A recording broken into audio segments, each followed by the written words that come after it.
Jemak Firearms out of the Wisconsin, so they do more in Wisconsin than the cheese, only they produce also the AKs.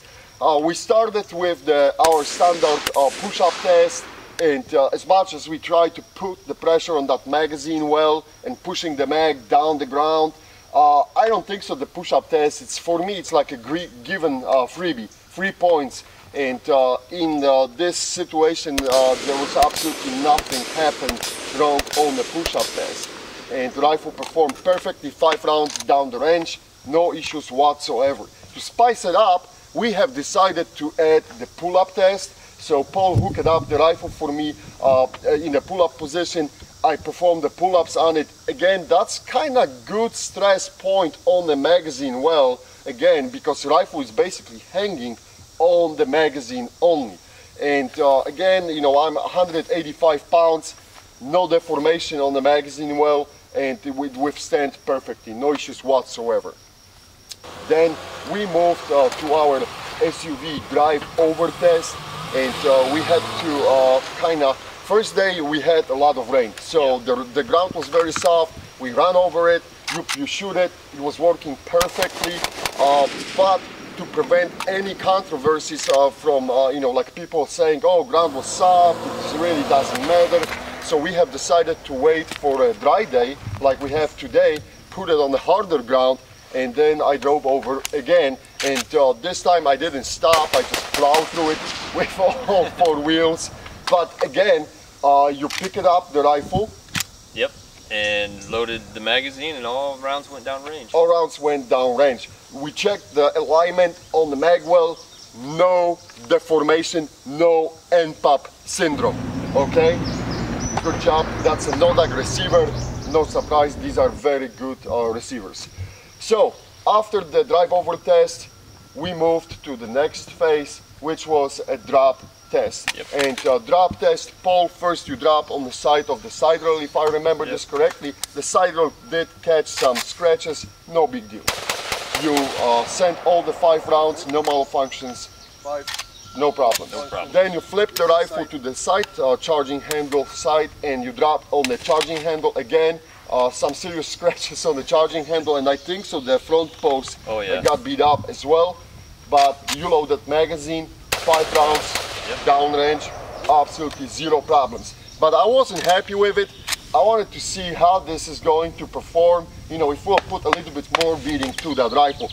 So you did drop some extra overtime drops, you did some overtime drops on the concrete, and again it had absolutely no issues, no effect on the rifle. We moved to the sand tornado phase. Sand tornado phase is always a fun. I try to keep your face clean from the sand, but we dumped a lot of sand to the action when you were shooting, and it went through 11 rounds. 11 rounds. On the 11th round, the bolt got stuck in the back. That's from the obstruction of all the garbage we put it to the receiver. Honestly, it's a decent performance. It's a very decent performance. Job well done. And I tried to shake it really hard. You know, you could see that that sand was really getting to the action and to everything. So, decent performance on the sand tornado test. I cannot complain. And before going to the swimming test, we cleaned the rifle extensively from all the dirt. We make sure the rifle is operational, the rifle is cycling, and we went down the creek and we started performing the swimming test. And Paul, you have lost my camera. You have lost the camera in the creek during the swimming test. So that was an unfortunate accident.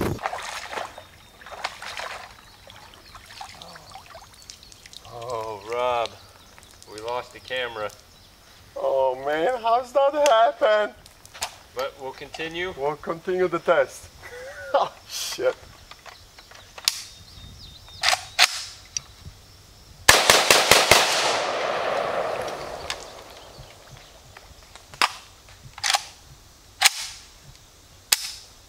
All good? Works fine. But we fished it out. I went like a diver. I got it half naked with my ass, and we got that camera. But on the quick test, anything happened, Paul, other than losing camera? No, it functioned perfectly like we thought it would. You jammed the magazine to it, you send out all 5 rounds, no issues whatsoever. So, one more thing, this rifle has he's using the buffer on the recoil spring, and we shot with it with the buffer and without the buffer. For me personally, Paul, I prefer do not have those buffers. Yeah. That thing does absolutely nothing to me. It kind of feels even weird with that, you know, it's a different recoil when that bolt carrier cycles. So for me, I would definitely dump this shit out, but it is there. It's there, and you know, it's easy to remove it, but if you want to keep it, it's there. But this was my first time when I used the buffer, and I know that I will never spend the money on something like buffer. For me, it's useless. Yeah, useless. All right, so piling up everything together, the only issues which we have found with this rifle is the finish started peeling off around the rivet. And this is only from our basic use and abuse. This rifle was exposed to the rain and to the wet and to the sand, but you know, that's kind of a little bit disappointing. However, I do know that the Jemak Firearms is browsing the different options for the finish. I think they were thinking about Cerakoting the rifles. So, you know, in your purchases that may change. I don't know, we will check with them what's the situation on the finish. But it is visible. I mean, the whole piece of the finish chipped out. And as I said, it's not from the cleaning solvents. It is only from the water, sand, and exposure to the environment which we were operating this rifle within. We'll continue to evaluate the rifle. The next stop will be our shootout test. We'll see how it is doing on the, you know, extended performance range.